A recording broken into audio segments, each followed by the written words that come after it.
Welcome to Camp Constitution Radio with your host, Hal Shurtleff. This show is heard every Monday night at 7:30 Eastern Standard Time on WBCQ The Planet, shortwave, broadcast out of the beautiful Monticello, Maine, in Aroostook County.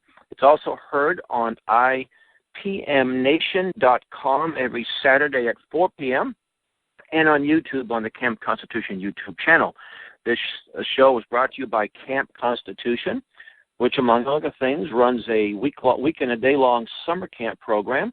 Next year's camp will take place, where it has since its beginning, at the beautiful Towanippi Christian Retreat Center in Ringe, New Hampshire. And we have a great lineup of instructors, including Reverend Stevie Kraft and Garrett Lear, the Patriot Pastor. And we got an all-day field trip. We plan to go to John Adams' homestead, and a lot of challenging things as well. So you can learn more about that on our website, campconstitution.net.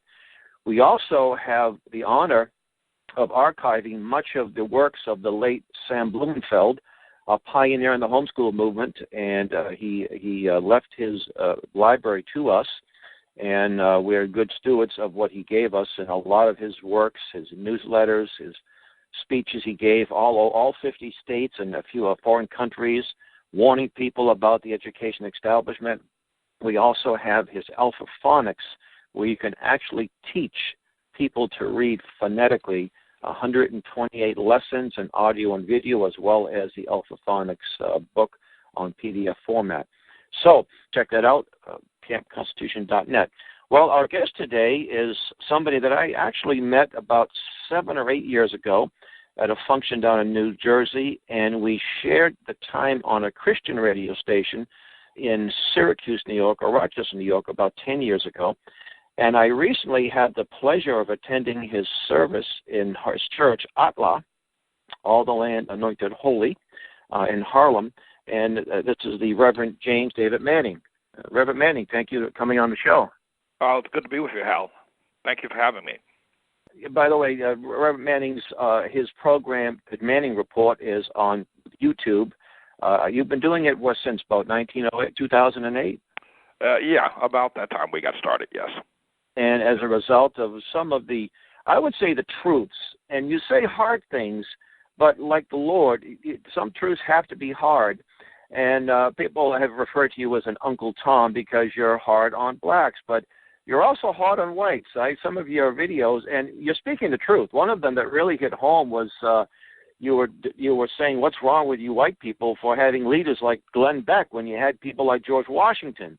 And it's sort of humorous, but at the same time, I don't look at these people as leaders. They're sort of self-appointed leaders. These people that claim to be leaders of a movement because they have a talk show and they sell books, right? Overpriced, poorly written books for the most part. In fact, Glenn Beck's books, which I don't even think he's writing, he's ghostwriting, they're dumbed down. They're like 6th grade reading level. Yeah, that's true. Yeah. You made a comment on the fact when the show that we did back in, it was about 10 years ago, you mentioned that most blacks are racists. And it was interesting because I did a little history. There was an incredible book that came out right after the Korean War, and it was called Brainwashing by Edward Hunter. And this is a man that most likely coined the term brainwashing. And he had a chapter, it was called The Negro Was POW. Of course, that term Negro was accepted. It was a neutral term in those days. Right. And he said that the communist captors gave special attention to the black POWs.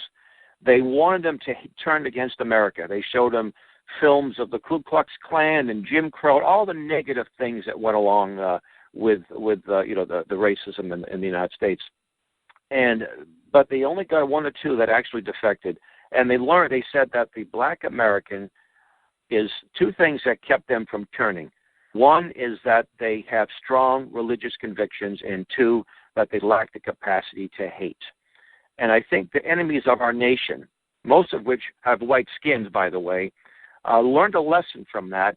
And it wasn't a few years afterwards that some of these militant-type organizations, I mean, the black Muslims, which, by the way, was founded by a white man, they've been around since the 30s, but they really didn't have that big of an impact outside of a couple of cities, Detroit, Chicago, maybe.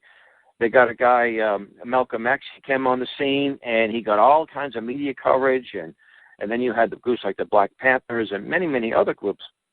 And I just think, what does the Bible say? What does the Word of God say about in the book of Proverbs? I think it's Proverbs 6. He says there are 6 things the Lord hates. 7 are an abomination to Him. And one of them is hands that shed innocent blood, and men who sow discord among brothers.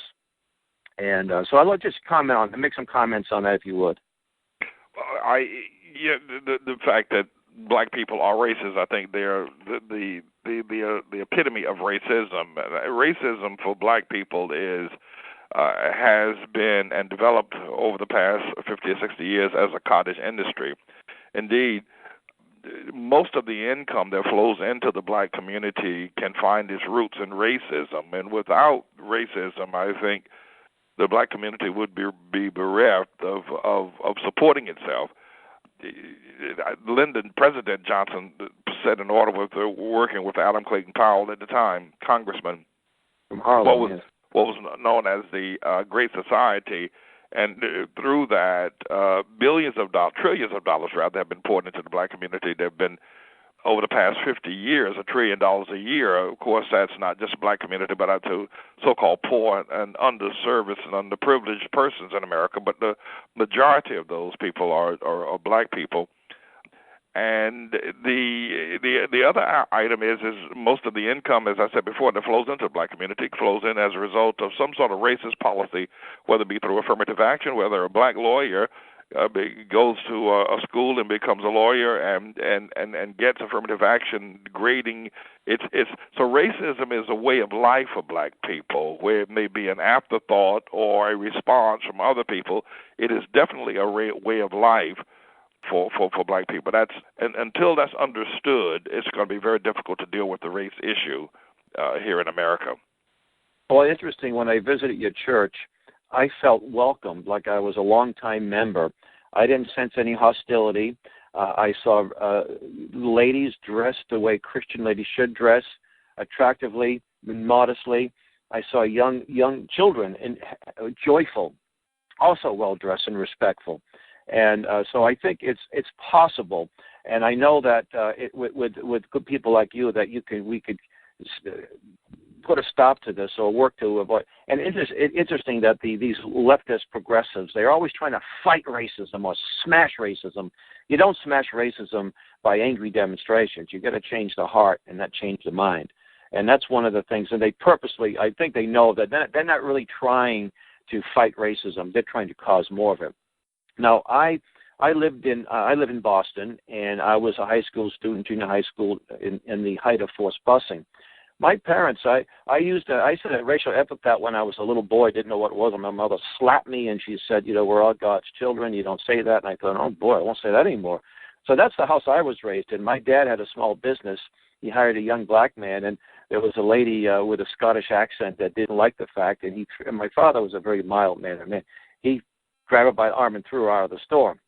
So that's my background. But during the height of forced busing, I saw the communist groups, the Progressive Labor Party, come into Boston, and their allies called the neo-Nazis, and causing racial animosity.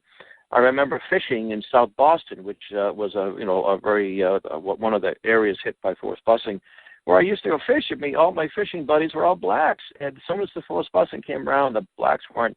They were afraid to come to South Boston, and if you drove through Roxbury, you'd be dragged out of a car. And it was just a miserable situation, all to implement something that was unconstitutional, this idea of in order to have a good education, you have to have white faces in the room. To me, that's insulting. If I were a black person and someone said the only way you can get ahead is to be with a bunch of white people, I'd say, what are you talking about? That's ridiculous. So I look at the racist issue is manufactured. And, of course, we have a sin nature. We're always going to have racism, unfortunately. But when you see people in places of authority that promote racism, and I think our current president is one of those people that enjoys promoting racism. And interesting, Chicago, don't they have a mayor who used to be a member of Obama's staff? I used to be the chief of staff of Rob Emanuel. Yeah. And there was an incident in Chicago, and I think you addressed that in one of your programs. And now the Justice Department, I call it the Department of Injustice, is going to investigate the Chicago police. So Obama's investigating one of his own guys. And it's the notion that all policemen, most of them, if they're white, they're automatically out to get blacks, which I think is ridiculous. And that doesn't keep in mind that there are incidents of police brutality. There's no question about that. But it's not rampant, it's not widespread, and we certainly do not need the Justice Department that should be investigating themselves to look into something like this. Well, I think that the problem, in fact, I know that the problem is that you're always going to have racism. I think, and by that, I don't necessarily mean that racism within itself is a negative ideal. I don't think that many of the people from Japan would necessarily have ill feelings towards people from India, or vice versa, or other types of persons. However, when it comes to Negro people, a term that was neutral some time ago, but has now become a word of disparaging because of racism. There's a lot of baggage attached to black people, and it has to go back to God. In order to solve the problem, black people are going to have to take this matter back to God, and the world's going to have to look at this as well. Namely, when you look at the continent of Africa and you look at its social development over the past 2,000-3,000 years, you will notice that its development is not on par, let's say, with the continent of Europe or North America or even South America for that matter, when you make a comparison socially. And when you look at if humanity is going to be judged on a scale of social development, then Africa will come in at the low end of social development, at the bottom of the totem pole. That would then begin to cause people to reflect upon people from that particular continent of social development as being subpar, which would create a whole lot of other things.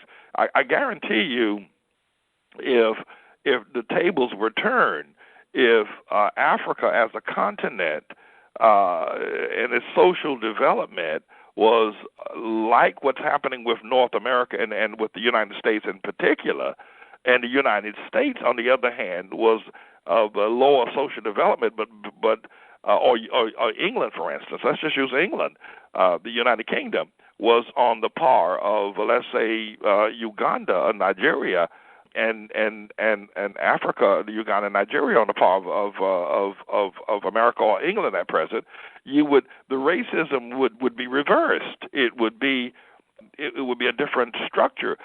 So when you look at where the social development of both of these nations, and Africa being at the bottom, black people coming from Africa as a root land, that is a part of the problem, a part of the resentment, and it finds itself explained in so many other ways because then people that come from Africa demonstrate a lower social ability, even if they're in Europe or if they're in America, tend to demonstrate a lower social ability because they bring their same talents and skills, which are not comparable in many ways to those of Europe. Now, I'm not saying that this is a forever curse. It's something that can be worked with, but it's something that's going to have to be acknowledged. It's a conversation that you don't hear when the pundits or the politicians are talking about racism.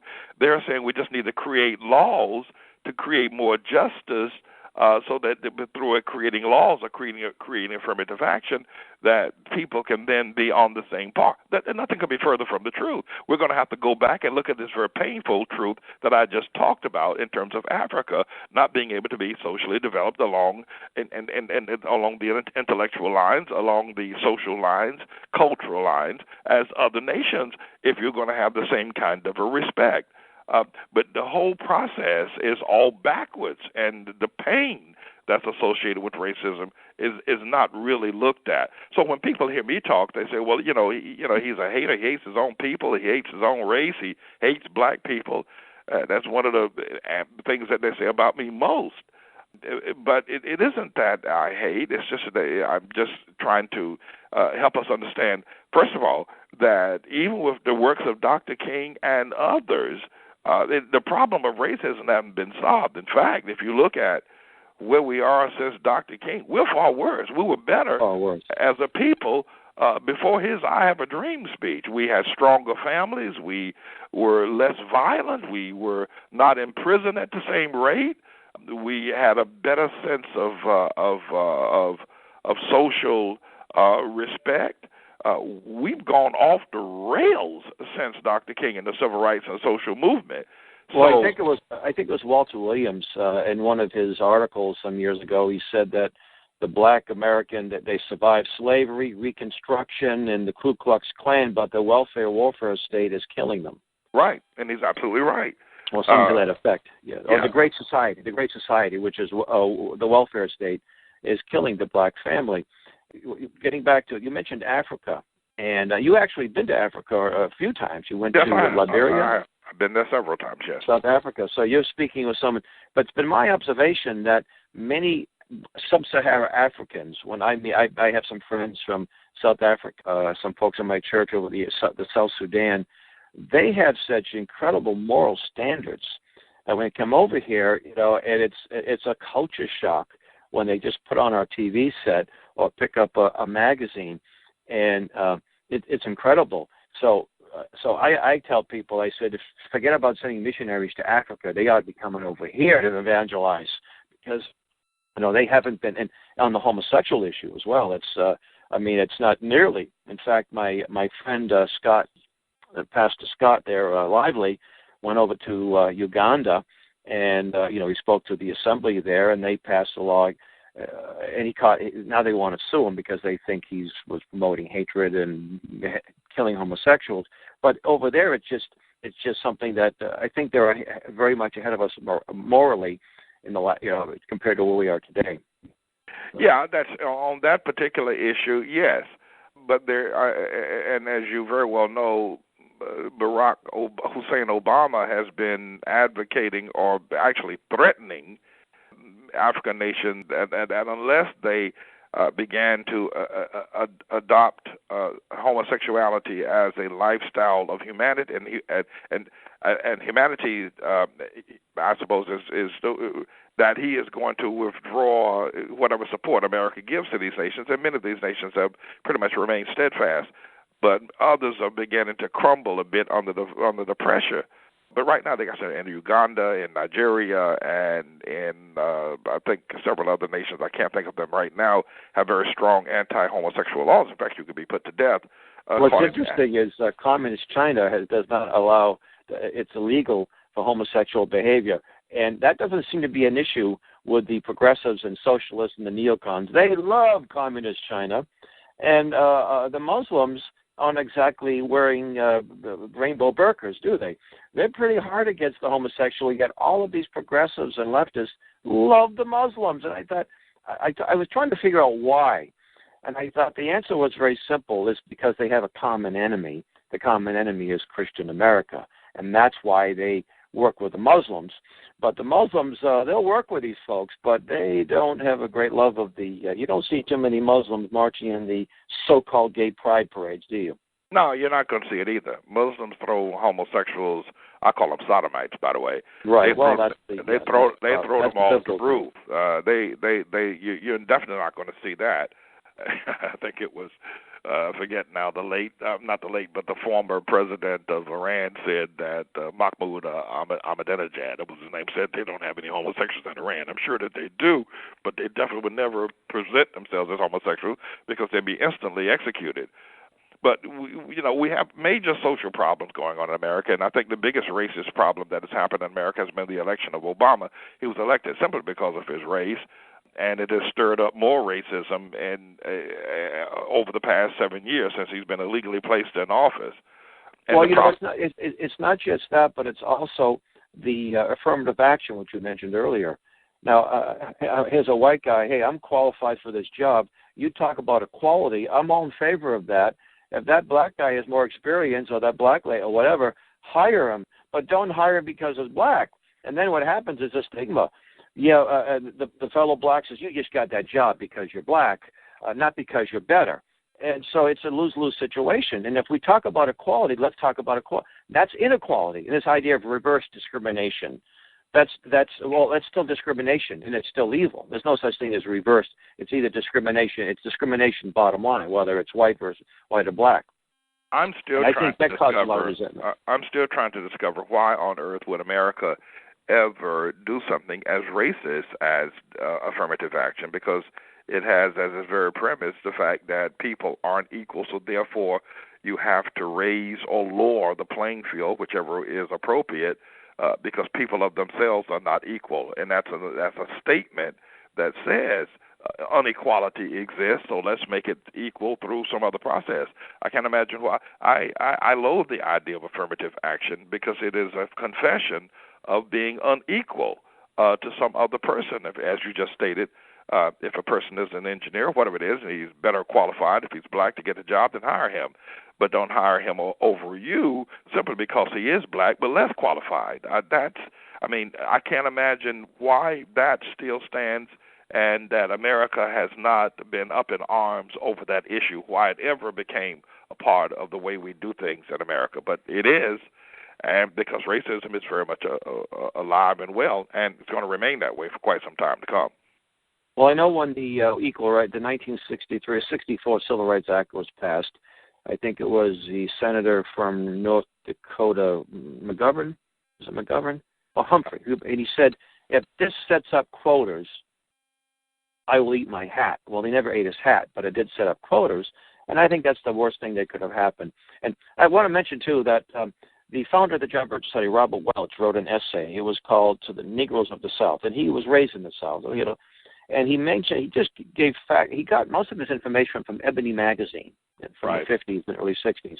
And he mentioned how many banks are owned by black Americans, how many churches, how much real estate, how many millionaires, how many college graduates, and on, from slavery up until 1960. The American black has made more progress than any group of people in the history of mankind, even with all the negative things, the Jim Crow and all these other things. That's right.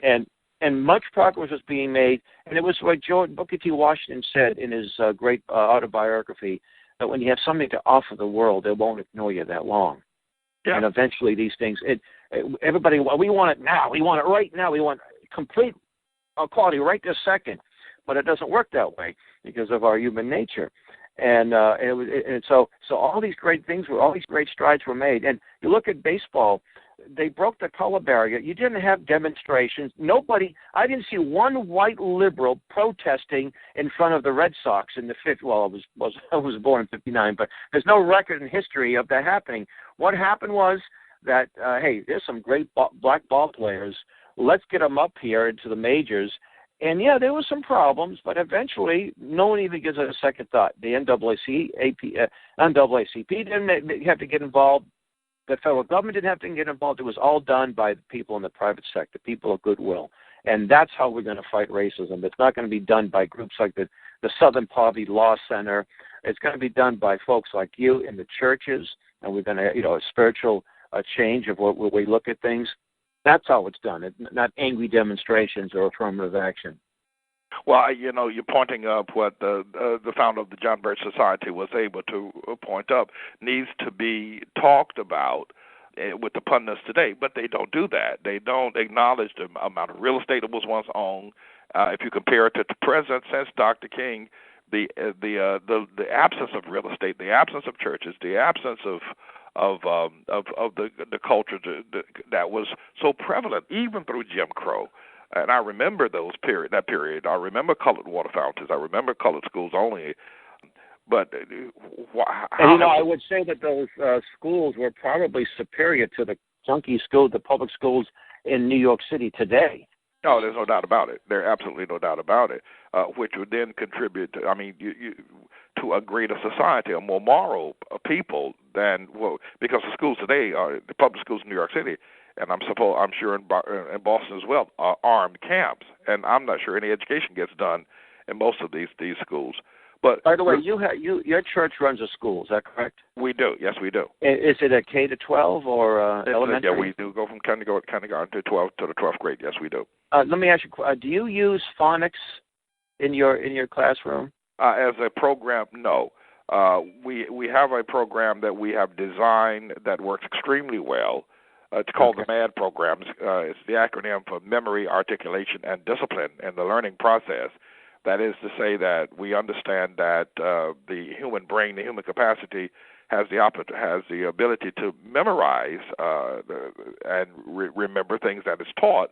And then, of course, from memory, we then have to either articulate, either by speaking or by writing, or exercising what we have remembered, and then discipline being the program, the part of the program that helps keep both of those in focus. That, for instance, the discipline we teach that while you're in class, you're to focus on what's happening in class, and when it's time to play basketball or be out on the whatever it is in the park, you focus on that. And so we train students how to discipline themselves to gather as much information as possible. The human brain is a major computer, if you will, and then how to speak well, how to write well, how to think well, how to articulate, how to remember moment-to-moment inspirations. And so that's the program that we use. Okay. The reason why I ask is I was willing, where Camp Constitution would like to donate, if you're interested, some Alpha Phonics books that we got from Sam Blumenfeld's estate, but we can talk about that off air. Anyway, we only have a few minutes left. This is one of the fastest half hours in radio here. But we would talk about the Jim Crow and the amounts of progress. It was interesting. One time I was doing a radio show in Rhode Island, and it was a black gentleman called up, and we were talking about this reverse discrimination, and I think we talked about Jim Crow laws. And I said Jim Crow law was really a sense of socialism, where the local government said you can't ride on the bus. And he asked me what the answer would be. I says, well, the answer would have been, and it was the case with Major League Baseball. You form your own bus company. Yeah, absolutely. There you go. And you had your own baseball league, and absolutely. It was a good product. Absolutely.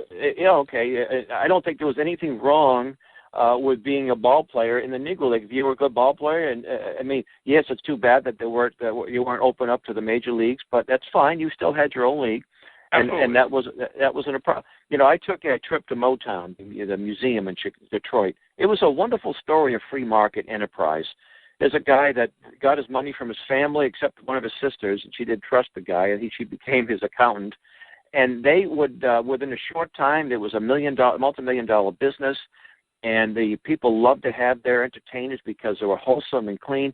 And they had a bus down, and they were being fired upon by the Ku Klux Klan. And the fellow said, "We just simply fired back." And guess what happened? The Klan. And I don't think he was trying to make a case for the right to keep bear arms. Then he mentioned a hotel in Atlanta, and he said that they had a gig. They signed a contract, and they just said, "Nope, forget about it. We don't want you. All the clientele are black." Well, in a couple of years, they end up buying the hotel. You see. Yeah. So how do you? And what's the best way to overcome that? That's how you do it, through the free market, and that's what I know. That's what you promote, and that's what your school promotes and your church promotes. And you say you own property, you don't own everybody money. You have a business. You're going to have a stake in this country, and that's the way to be. That's I think one of the key things to your ministry, and Atla is to get the people in Harlem, all over the world, all over the country, to get out of debt, not to be dependent upon government, buy your own buildings, buy your own property. Right.